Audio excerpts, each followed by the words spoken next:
desde lo tradicional hasta lo contemporáneo. Por amor al arte. Te invitamos a descubrir cómo el arte transforma, inspira y conecta. Porque el arte es nuestra pasión. Y lo hacemos por amor al arte. Por amor al arte, conduce Luis Espino. ¿Qué tal, queridos amigos de su espacio Por Amor al Arte? Estamos el día de hoy con un invitado de súper lujo en nuestra sección de entrevistas. Nada menos que el gran músico, poeta, cantautor, narrador y tantísimas otras áreas del arte en que ha destacado el personaje que nos acompaña el día de hoy, pues nada menos que el maestro Marconio Vázquez, a quien quiero darle la bienvenida y agradecerle primero que nada por habernos concedido esta entrevista para su espacio Por Amor al Arte. Maestro, buenas noches. Muchísimas Bienvenido. gracias, Luis. Muchísimas gracias al espacio en que diriges, con el cual te comunicas con la gente, el contacto con las personas, con el ser humano, con el oído, con la imaginación, con la sensibilidad de los seres humanos que de alguna manera nos siguen, que les gusta, digamos, estar en contacto con la vida un poquito más lenta, no tan vertiginosa, con la vida que tiene que ver con el arte, no tanto con el ruido, no tanto con la velocidad, sino con la reflexión, con la caricia de la palabra, con el elemento interior que provoca el arte, ¿no?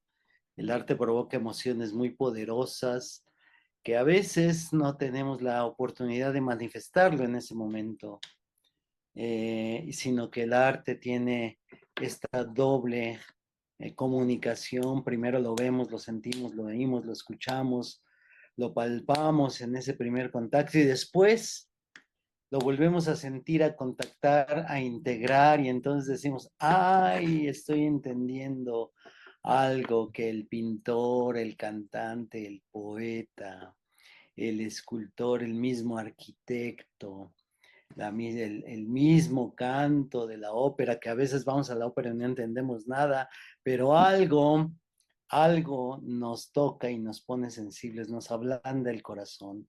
Gracias por esa oportunidad que tenemos de estar con la gente que se sensibiliza y permite se permite sentir. Claro que sí, maestro.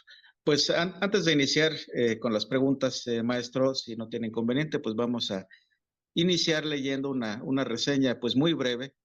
Cuando alguien tiene una trayectoria como la suya de tanto tiempo, pues nos llevaríamos toda la entrevista si nos vamos al detalle. Vamos a leer una reseña muy, muy breve.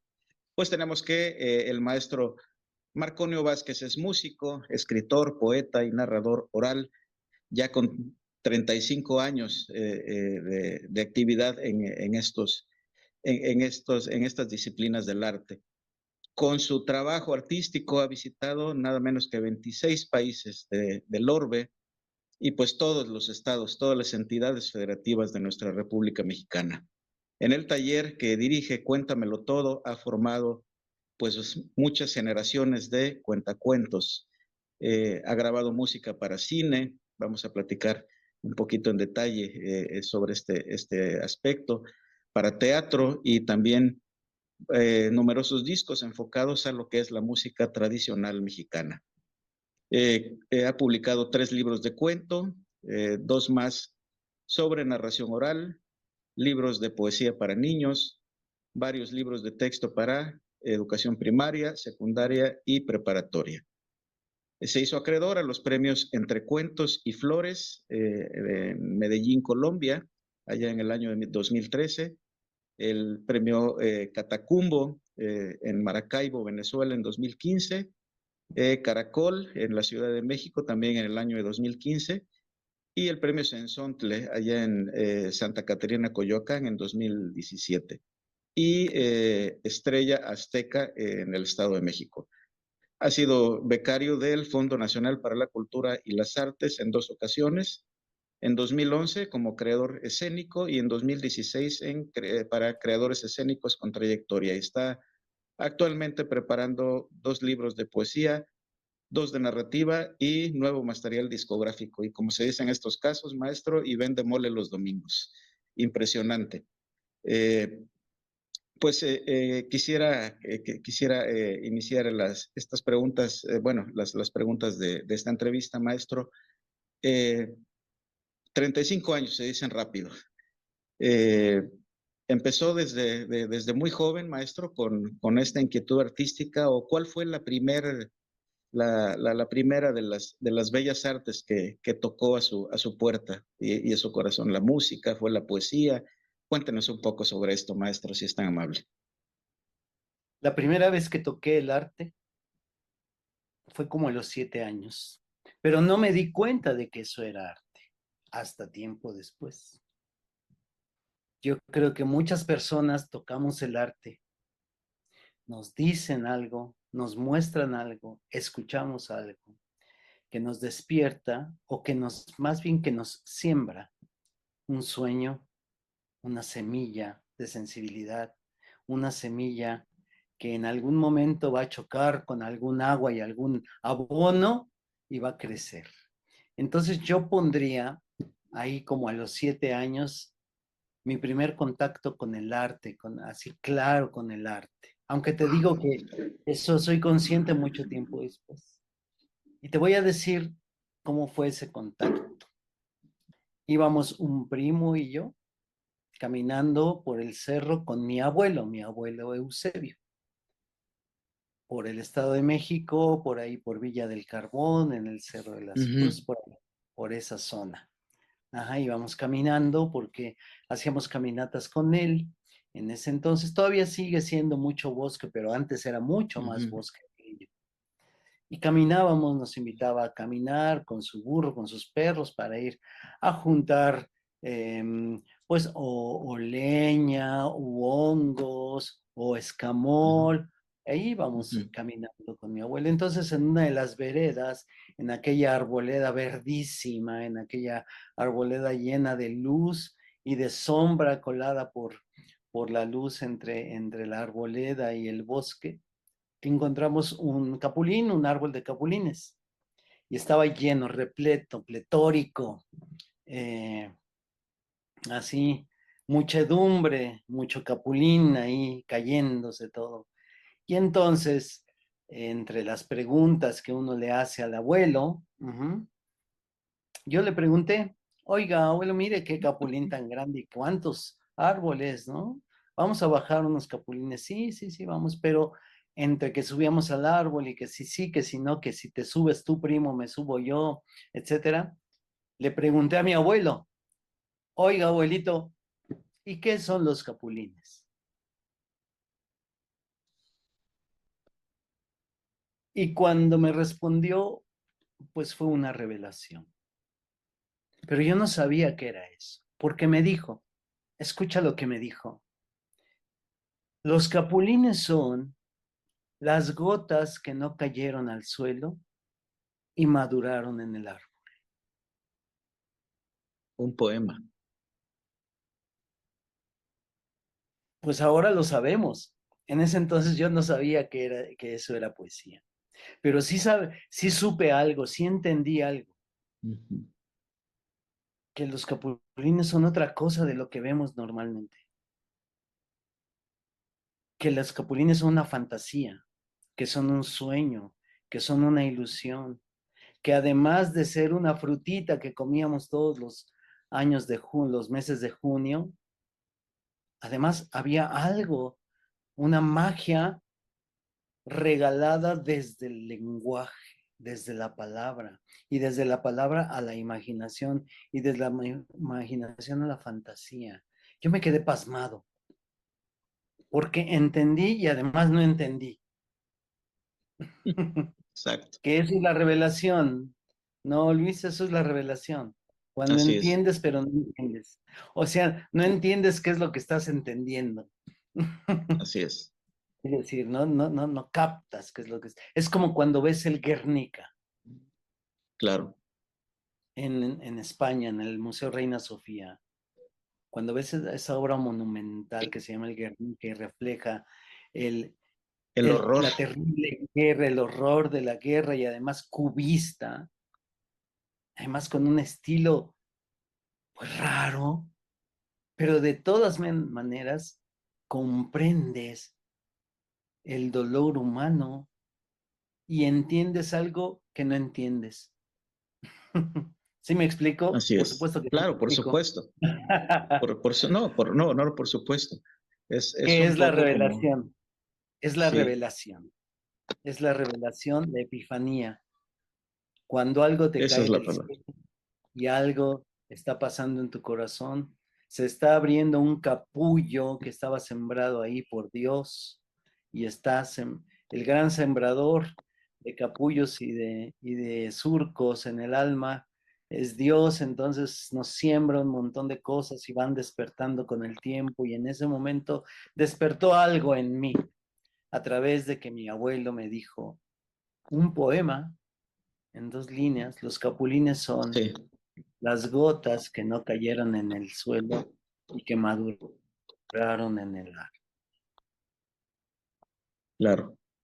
Muy bien, muy bien, Ese, maestro. ese fue mi primer contacto con el arte, pero no Y me lo, di y cuenta de lo- que eso era arte, sino hasta mucho tiempo después. sí. Eh,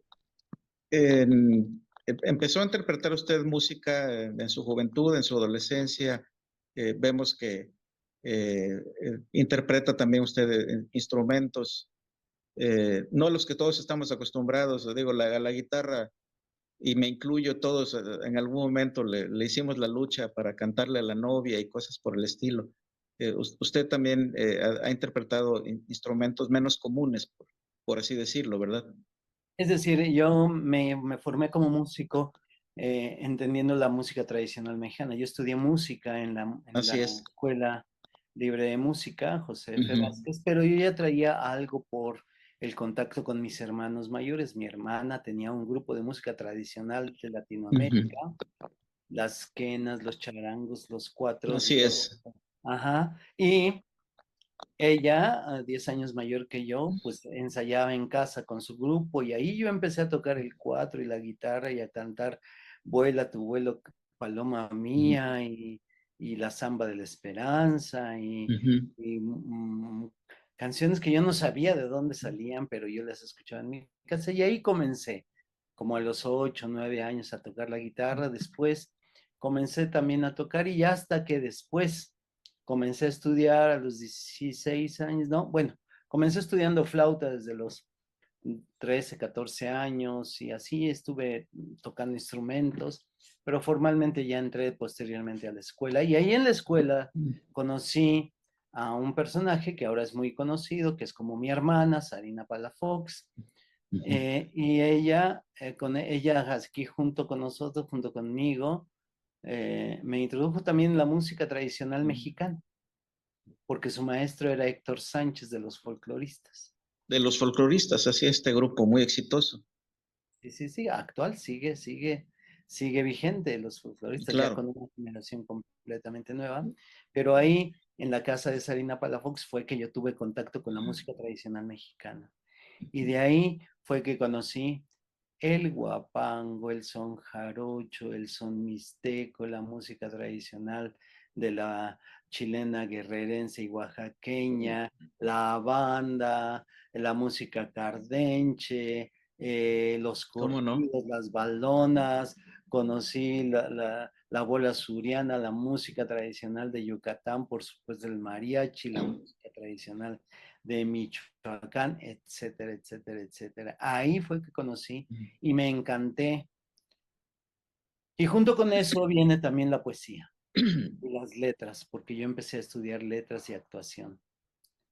Y el segundo gran momento, cuando yo tocaba guapango y empezaba a escuchar guapango en esos ensayos y en esas primeras presentaciones, hay un verso que se canta en el guapango que se llama eh, El apasionado. Es un son huasteco Sí. tradicional, muchos grupos lo cantan, muchos tríos. Pero hay un verso que me dejó marcado, porque dije, ¿qué está diciendo aquí? ¿Qué está diciendo? Ese, esa musa tradicional y esa musa popular que todos traemos, brilló también ahí. Cuando escuché un verso que decía, quisiera verte y no verte, quisiera hablarte y no hablarte, quisiera darte la muerte y la vida no quitarte para no dejar de verte. Ay, dije, aquí algo está brillando otra vez. Quisiera verte y no verte, quisiera amarte y no amarte, quisiera darte la muerte y la vida no quitarte para no dejar de verte. El amor que sí es, pero que no es. El Así amor es. rechazado. El amor que sí a veces, pero que a veces no. El amor que no se decide, que si nos casamos, que si no nos casamos, que si eres mi Ujú. novia, que si no eres mi novia, que si sí vamos a darnos un beso o que no, pero pues me dices que sí, pero no me dices cuánto. Quisiera verte y no verte, quisiera hablarte y no hablarte, quisiera darte la muerte y la vida no quitarte para no dejar de verte. Y ahí comencé el estudio de la versificación tradicional. Esto que heredamos de España y desde siglos atrás, desde la tradición mora, lo que es Arabia, la tradición de los versos mozárabes Claro, de España y que nos heredan tanto y tanto y tanto y tanto a la música tradicional y a la lírica tradicional de nuestro país. Ahí fue donde sí. también brilló otra cosa, la música, el guapango, el son y este verso que nunca se me olvida porque fue ahí donde dije, aquí hay algo diferente en la música tradicional. Aquí me están diciendo algo de otra manera. ¿Y para qué es la poesía? Pues la poesía existe porque no nos alcanza el lenguaje común. Totalmente de acuerdo. No nos alcanzan las palabras que usamos todos los días para expresar lo que sentimos, lo que vemos, lo que percibimos, para expresar esa profunda emoción que siento cuando veo algo, cuando alguien me platica algo, cuando soy testigo de algo. No me alcanza. Y entonces tengo que llegar a casa o que alguien me diga de otra manera lo que vi. Por eso existe la poesía, porque no es suficiente la lengua de todos los días para nombrar y decir las cosas desde la emoción. Ahí fue donde estábamos formándonos hace mucho tiempo, por ahí de mis primeros conciertos de música tradicional fueron como a los 15, 16, 17 años. A los 18 ya teníamos contratos y todo eso, ya Ujú. estábamos cante y cante. Así es. Y bueno, mencioné al momento de estar leyendo su reseña, su resumen biográfico, maestro, su experiencia haciendo música para cine. Entiendo que trabajó con el director Raúl Busteros en la película Otaola, ¿estoy en lo correcto? Exactamente, se ve que me investigaste perfectamente. Hacemos la tarea, maestro. Hacemos la tarea. ¿Qué quiere que le diga? Sí, sí, sí. Nos podría contar cómo fue esta experiencia, porque pues ya hacer música para una película, pues precisamente ayer estaba con mis hijas viendo la entrega de los Óscares y me preguntaban algunos detalles de qué importancia tenía la música en una película, pues que el cine no es solamente imagen, pues no, no, no, pues por supuesto que no, la música es un protagonista, es un actor, es un personaje más dentro de una película. ¿Nos Ujú. podría platicar un poco de esta experiencia haciendo o musicalizando esta película de Otaola, maestro? Ajá, Otaola de Raúl Busteros y también Así participé un es, poco en la anterior que se llamaba Redondo y en algunos redondo. y también en otras producciones de ellos. Y también hice música para teatro, para obras de teatro, etcétera. Pero digamos, ¿para qué sirve la música en una producción cinematográfica? Finalmente lo que nos están contando es una historia, es Sí, un cuento, una historia. Nos están contando un pedacito de la vida de algunas personas o de algún personaje. Esa chispa de la narrativa eh, en la narrativa de la imagen que inventamos los seres humanos a principios del siglo XX, es decir, ver una imagen asociada con otra imagen gracias al montaje que de dos pedacitos de película, y esos dos pedacitos de película juntos me dan para interpretar que algo está pasando, que hay un conflicto o que alguien está sufriendo algo o que quiere algo. Y entonces cuando acompaño esos pedazos de imágenes con música, lo que induzco es al espectador a que su corazón, su sensibilidad se mueva hacia un registro, se mueva a la tristeza, a la conmoción, a la empatía, al enojo, al espanto, a la ira. Entonces, conocemos la capacidad de la música de ponernos tristes o alegres de acuerdo con, pues, los acordes, las melodías, la estructura armónica, la estructura de los contrapuntos, la calidad del sonido, el volumen del sonido, y en este caso también tú tienes ahí puestos unos audífonos, y Claro. yo cuando planeo la música, pues la planeo para que lo oigas en tus dos audífonos al mismo tiempo, u oigas más fuerte en un audífono o en otro a través del balance. Y entonces eso Sí. va provocándote un estado de ánimo que pretende empatizar tus emociones con lo que va ocurriendo en la escena.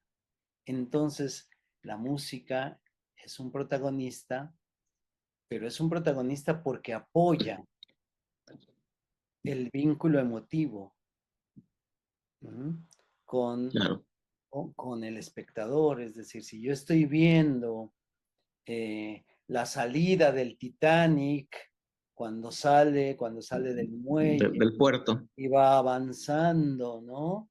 Es decir, puede ser una imagen muy bella, ¿no? Verlo cómo va abandonando el puerto y se va adentrando en el mar abierto, ¿no? Si yo solo eso lo apoyo con una música tranquila, que me da un poco pie a la esperanza, a los sentimientos de empatía, de alegría, de calma, de la esperanza de decir, este barco va a llegar a su destino, pues es quizá lo que estaban sintiendo los protagonistas. Pero yo esa misma escena la puedo poner una música en tonos menores y con ritmos un poco más violentos, y entonces estoy diciéndole al espectador, algo va a pasar feo. Claro. La misma escena con dos músicas diferentes me puede predisponer al espectador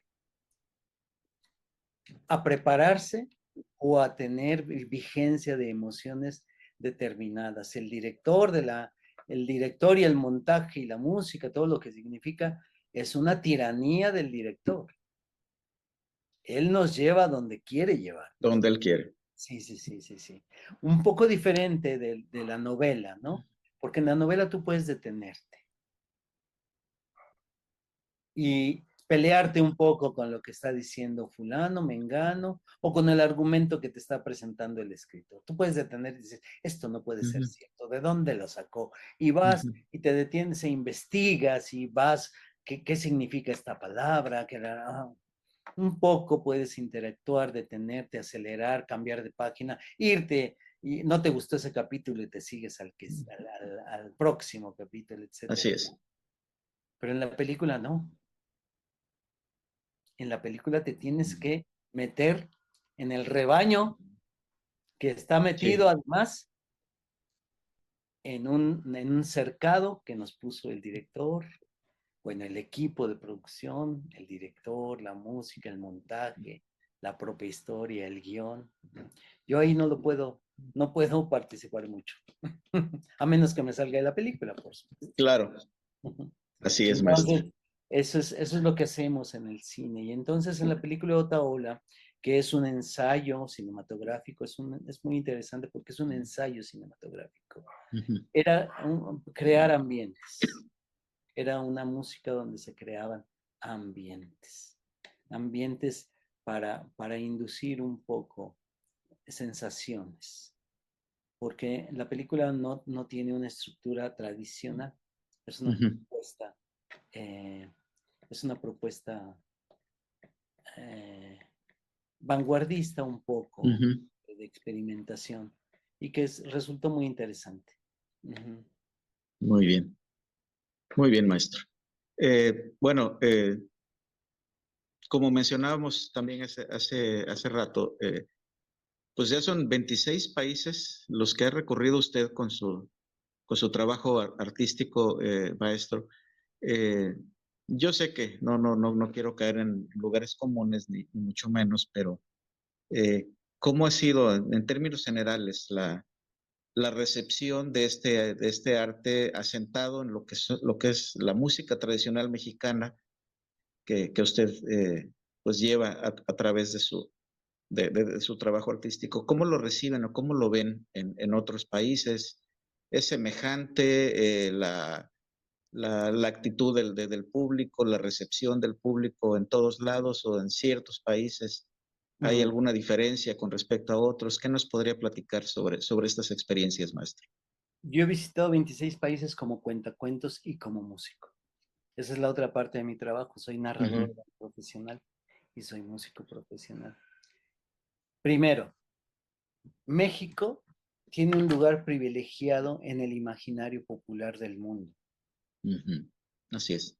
México es muy bien recibido en el mundo, salvo en Estados Unidos, que siempre hay cierto prurito, o en las primeras metros y quizá en algunos lugares de Guatemala, donde tenemos un poquito ahí Ujú.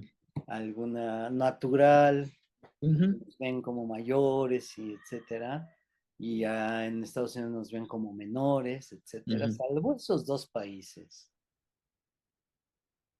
En cada uno de los países que he visitado, decir que eres mexicano es algo muy a tu favor, Ok. casi por sobre cualquier país de Latinoamérica. Ujú. Esta buena imagen que tiene México ha sufrido una abolladura últimamente. Y digo una abolladura como si fuera el lienzo de un automóvil y que le pega una piedrita Ujú. o que le das un golpecito. Ese lienzo limpio, brillante, Ujú. de relaciones internacionales poderosas y culturales muy profundas. Tiene una abolladura hoy que tiene que ver con, tú lo sabes, con esta preponderancia que tiene las actividades ilícitas. Uh-huh. Así es. Entonces, Tristemente.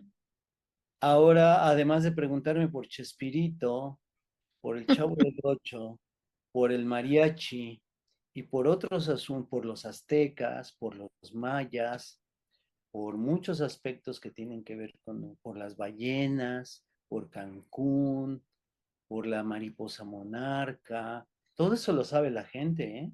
Ujú. En lugar de, junto con eso, me preguntan, ¿es verdad que están todos escondidos y, y cuidándose y armados y porque hay una guerra, etcétera, etcétera en México? Obviamente estamos cayendo en el lugar común de los medios masivos, Claro. que por razones comerciales buscan el rating, ¿no? Eso lo sabemos, pero ignoramos, o no sé si ignoremos, quizá estoy pecando de ingenuo, el mal que se le hace a un país, a la imagen de un país, y el mal que se le hace a la relación cultural de los países. Cuando tú ponderas que en México hay una guerra contra los estupefacientes, el narcotráfico y todo eso, no es que estemos negando esta realidad, pero la realidad artística, cultural, social y humana que tiene México sigue siendo mucho más grande, pero muchísimo más grande. Claro. Este asunto de platicar de poesía,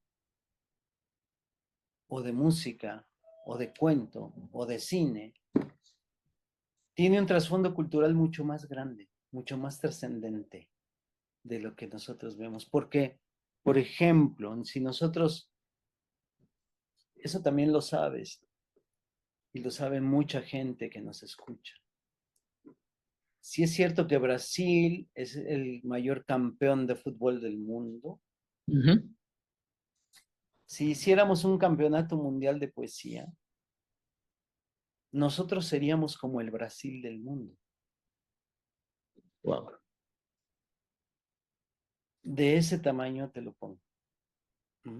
O estaríamos peleándonos con varios países por ser los números uno este año, el siguiente, estaría Argentina, Alemania, Brasil, Sí, sí. no sé, todos estos países que aspiran a ser los mejores del mundo el próximo año. Pues México está en esa liga, en cuanto a poesía. Nada más Así es. nacimos al mundo de la poesía con Nezahualcóyotl, con Claro. la gran poesía náhuatl de los mexicas, la cual se conoce por supuesto más Nezahualcóyotl. Ahí nacimos, como cultura Sí. de aquí. Y después pegamos un brinco con Sor Juana. Sor Juana. Ahí estamos en un nivel muy alto. Y después pegamos unos brincos con la poesía del siglo XX. Porque tenemos a la vanguardia, tenemos a los contemporáneos, a Villa Urrutia, a Salvador Novo, bueno, Sí, sí, sí. Jaime mexicanos, Sabines, a Jaime Sabines, Pellicer, Pellicer y Octavio todo, Paz. Octavio Paz, José Carlos Becerra, mujeres, Elena Garro, Pita Amor, ¡ay! Muchísimo. Bueno, todo eso sería una super selección y en la actualidad, hoy siglo XXI, primeras 2 décadas, tenemos grandes, grandes, grandes poetas. Así es. Entonces, esa situación debemos de platicarla y de verla. Y por eso es tan importante y me siento súper halagado de participar en este encuentro de poesía. Es Eso lo que le iba. eso es honrar la palabra y el buen trabajo que se hace en México respecto a la poesía. Sí, ya es la tercera edición del Encuentro de Poetas Iberoamericanos de México, maestro. Ha participado en las anteriores, si no me equivoco. En la anterior y voy a participar en la segunda. En 2024 y va a participar este año nuevamente invitado. ¿Qué le pareció la experiencia en el encuentro pasado, donde también tuve el honor de participar, invitado por la maestra Carmen Nosal? ¿Cómo fue su experiencia, maestro? Primero debo agradecer a Carmen Nosal su gran trabajo, su gran gestión y su invitación. Si acaso merezco algo, ella lo reconoce y por lo cual yo estoy inmensamente agradecido. Eso es lo primero, la gratitud por esa oportunidad.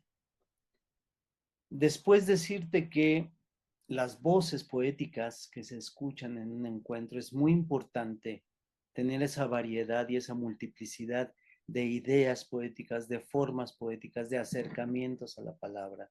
Es una gran diversidad, porque vienen poetas de muchos países y hay poetas en México que escriben de maneras muy diferentes. Entonces, nos vamos con un abanico de colores inmenso, con una variedad de tonalidades, formas, temas, preocupaciones poéticas, asuntos teóricos que tienen que ver con esto que es la palabra y la vigencia de la poesía. Obviamente, los poetas, los que nos dedicamos al arte de la palabra de alguna u otra forma, nos dedicamos a algo que no es importante, pero que es fundamental para la vida. Esa es nuestra gran paradoja. Así es, así es. Hacemos cosas que no son importantes. Permíteme. Ay, es que de Salud. repente me da alergia a la poesía. No me dé ideas, maestro, que yo también soy poeta, no se le olvide.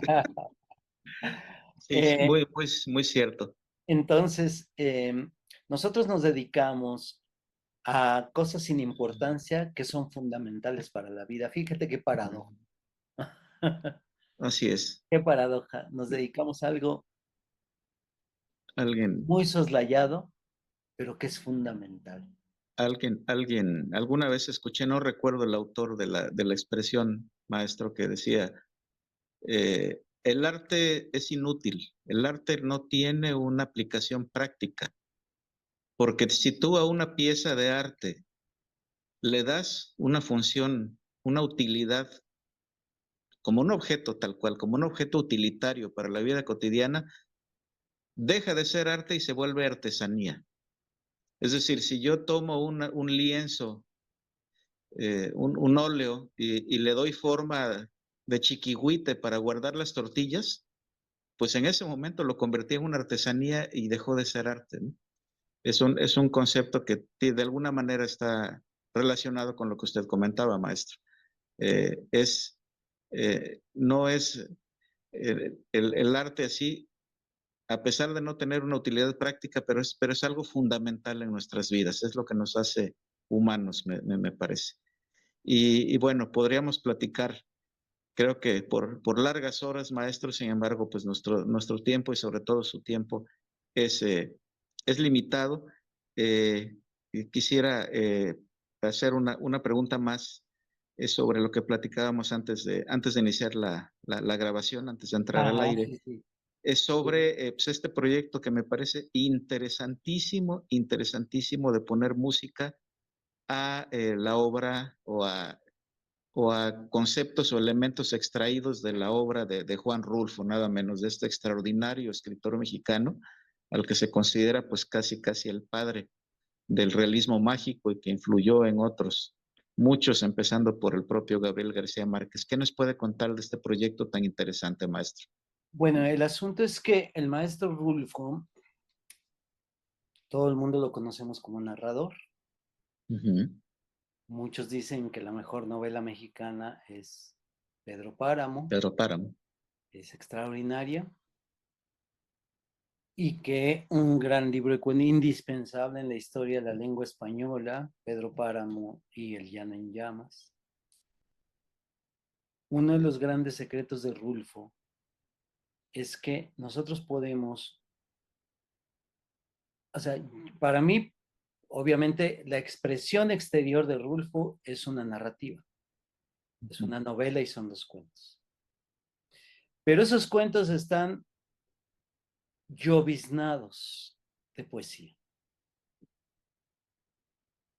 Están lloviznados de poesía, de figuras y imágenes poéticas poderosísimas. Y entonces, ¿qué es Rulfo? ¿Es más poeta o es narrador? Pues es un mago de la palabra. Definitivo. Es un mago de la palabra porque en el formato de la narrativa incluye figuras poéticas muy poderosas. Y entonces el trabajo es extraer esas figuras poéticas de la obra de Rulfo y convertirlas en canciones. A partir de algún elemento poético, ¿no? De algún, por ejemplo, ¿cómo inicia la novela? Vine a Comala porque me dijeron que aquí vivía mi padre, un tal Pedro Páramo. Ah, ok, vamos a cantarlo. Vine a Comala porque me dijeron que aquí vivía mi padre. Vine a Comala porque me dijeron que aquí vivía mi padre, un tal Pedro Páramo, así lo dijo mi madre. Qué bonito. Y así empieza. Eso ya es una canción. Sí. Vine a Comala porque me dijeron que aquí vivía mi padre, un tal Pedro Páramo. Y eso cuando lo pones en Guapango o cualquier, funciona de maravilla. Y así hay un montón, ¿eh? En la obra Sí, de claro. Rubens, así hay un montón de frases, de elementos, de octosílabos, de endecasílabos, de heptasílabos, de quintetas, dices, qué bárbaro, aquí este señor era un poeta que de pretexto Se usó, disfrazó que se disfrazó de narrador. de narrador. Y eso es lo que estamos haciendo. Esperemos grabar y tener alguna grabación ya para septiembre. Maravilloso. Ojalá se pueda, maestro. Pues no me queda más que agradecerle nuevamente, maestro, por esta maravillosa experiencia de platicar con usted, de que nos haya contado pues de sus inicios, de su quehacer artístico, sus experiencias a lo largo de tantos años de carrera. Y pues desearle muchísimo éxito en sus futuros proyectos y ojalá nos podamos ver por allá en el tercer encuentro de poetas iberoamericanos en la Ciudad de México. Solamente si me permites leerles Por favor. el último material poético que tengo, que son décimas. Sí, por favor, maestro. Y se Lo llama escuchamos. La Celestina. Llamen a la Celestina. Mi corazón es de atole, engorgojado pinole de iluso amor y de muina. Voy a pararme en la esquina a vender esta torpeza. La plenitud, la grandeza se disuelven, se condensan, las emociones se inciensan en copales de tristeza. A la Celestina llamen, que me consiga un cariño con sudores de corpiño, calientes gotas derramen, labio y saliva velamen sobre mi piel suspendida, postergada y afligida. En un brindis de humedad, vino de vitalidad para la furia perdida. La Celestina que venga y me traiga la promesa de alguna mujer traviesa, que en sus labios ella tenga mi nombre, que lo sostenga, que lo pronuncie y lo grite, alguien que me necesite como cómplice de lunas, que me ahogue en sus lagunas y después me resucite. Bravo. Gracias, maestro. Por amor al arte. Y así llegamos al final de esta emisión de Por Amor al Arte. Gracias por acompañarnos en este recorrido cultural. Y recuerda, el arte está en todos lados. Solo necesitamos abrir los ojos para encontrarlo. Por amor al arte.